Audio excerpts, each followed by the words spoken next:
இன்னம்பர் ஈசனே. அப்பர் சுவாமியார் சொல்லியிருக்காரு. இன்னம்பர்னு ஒரு தளத்தில் போய் பாடியிருக்காரு. சாமியை தொழுது தூமலர் தூவி துதித்து நின்று அழுது காமுற்று அரற்றுகின்றாரையும். இதெல்லாம் நம்மளதான் சொல்லியிருக்காரு. இன்றைக்கெல்லாம் தொழுது தூமலர் தூவி துதித்து அழுது பாடியிருக்கோம், தொழுது பாடியிருக்கோம். அதனால நம்மளை தான் சொல்லியிருக்காரு. அவங்களுக்கெல்லாம் என்ன போடுவாராம்? புண்ணிய கணக்கு போடுவாராம். அந்த இன்னம்பரில் இருக்க ஈசன்.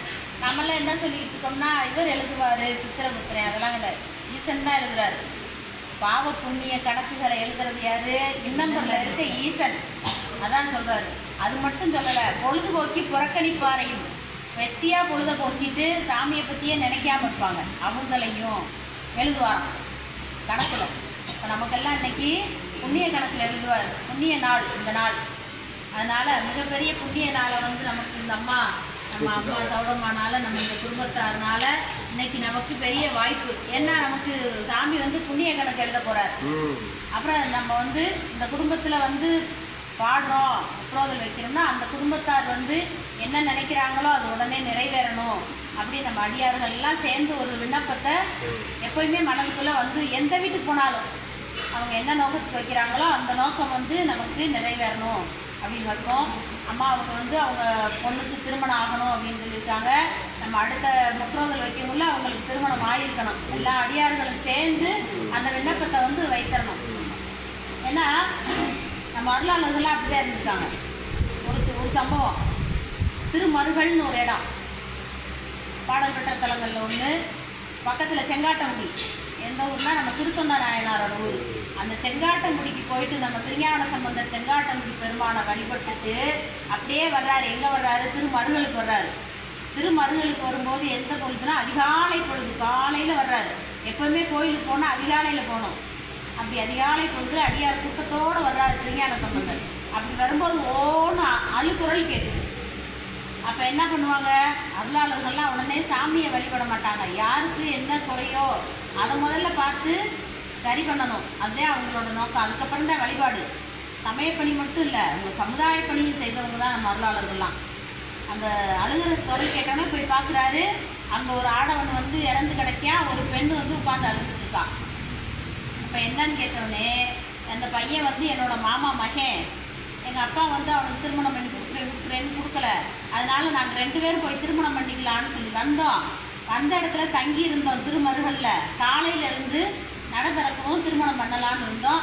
பாம்பு தீண்டி இவன் இறந்துட்டான், அந்த மணமகன். அப்போ என்ன பண்ணுறது? சாமி இப்படி பண்ணிட்டாரே, நாங்கள் ஒவ்வொன்று அழுதுட்டுருக்கா அந்த பெண். அதில் நம்ம சமயத்தோட இதை சொல்கிறாங்க. நம்ம இதெல்லாம் முக்கியமான நுட்பமான குறிப்பு. திருமணம் ஆகாதனால தொட்டு அழுகலையாக தள்ளி உட்காந்து அழுதுட்டு இருக்கலாம் அந்த பெண். இதெல்லாம் நம்ம சேக்கிலார் போடுறாரு. இதெல்லாம் நம்ம கலாச்சார பண்பாடு. இதெல்லாம் அப்படி உட்காந்து அழுதுட்டு இருக்கா. படுத்திருக்கேன் வர்றாரு ஞான சம்பந்தர். உடனே பதிகம் பாடுறாரு, சடையா எனுமாள். இந்த பதிகமெல்லாம் நம்ம திருமணம் ஆகணும்னு விண்ணப்பம் வச்சு அந்த பதிகங்கள்லாம் பாடணும். சடையா எனுமாள், சரண்ணி எனுமாள், விடையா எனுமாள், வெறுவா வெளுமாள், வடையார் குவளை மலரும் மருகள் உடையாய் தகுமோ இவள் உள் மெலிவேப்பா. இது இப்படி மெலிந்து அழுதுகிட்டு இருக்காளே, இது உனக்கு தகுமா அப்படின்னு கேட்குறாரு. சாமிகிட்ட விண்ணப்பம் வைக்கிறாரு திருஞான சம்பந்தர். உடனே அந்த மணமகனுக்கு உயிர் கொடுத்துறாரு சாமி மருகல் பெருமான். உடனே என்ன பண்ணுறாங்க? திருஞான சம்பந்தரோட தலைமையில் அவங்களுக்கு திருமணம் பண்ணி வைக்கிறாரு. திருமணம் பண்ணி வைத்து அவங்கள அனுப்பிட்டு அதுக்கப்புறம் தான் வழிபாடு பண்ணுறாரு. அந்த மாதிரியெல்லாம் நம்ம அருளாளர்கள் செஞ்சுருக்காங்க. அதுபோல் ஞான சம்பந்தர் நிறையா அற்புதங்கள் செய்திருக்காரு. நம்ம நாவுக்கரசர் நிறைய அற்புதங்கள் செய்திருக்கு. நிறைய அற்புத செயல்கள் நிறையா இருக்குது. ஞான சம்பந்தரே கிட்டத்தட்ட 25-26 அற்புதங்களுக்கு மேலே செய்திருக்காரு. இதெல்லாம் நம்ம படிக்கும்போது சின்ன இப்படி ஒவ்வொரு சின்ன அற்புதங்களை நம்ம தெரிந்து கொள்ளணும். அந்த வகையில் நம்ம அம்மா அவங்களோட இல்லத்துக்கு வந்திருக்கோம். அவங்க என்ன நினைக்கிறாங்களோ அவங்க இல்லத்தில் நினைக்கிறது உடனே நிறைவேறணும். அதுதான் நம்ம இங்கே வந்திருக்கிறதோட பலன். திருவாசகம் பாடுறதோட பலன். ஏன்னா திருவாசகம் முற்றோதல் இப்போ எல்லா இல்லத்துலையும் வைக்க ஆரம்பிச்சிட்டாங்க. புதுமனை புதுவிழாவாக இருக்கட்டும், 60ஆம் கல்யாணமாக இருக்கட்டும், ஒரு கடதரப்பு விழா இருக்கட்டும், ஐயாவெல்லாம் என்ன அதனால உடனே திருவாசகம் முற்றோதல் வச்சு தான் ஆரம்பிப்பார். அந்த மாதிரி எல்லாம் இப்போ வந்துட்டாங்க.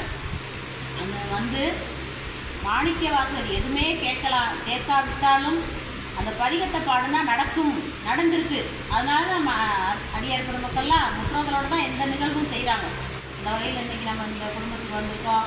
அம்மா அவங்கள என்ன நினைக்கிறாங்களோ அது உடனே நிறைவேறணும். எல்லா அடியார்களும் விண்ணப்பத்தை மனதார பெருமானத்தை விட்டு அவங்களுக்கு ஆசீர்வாதம் பண்ணணும்.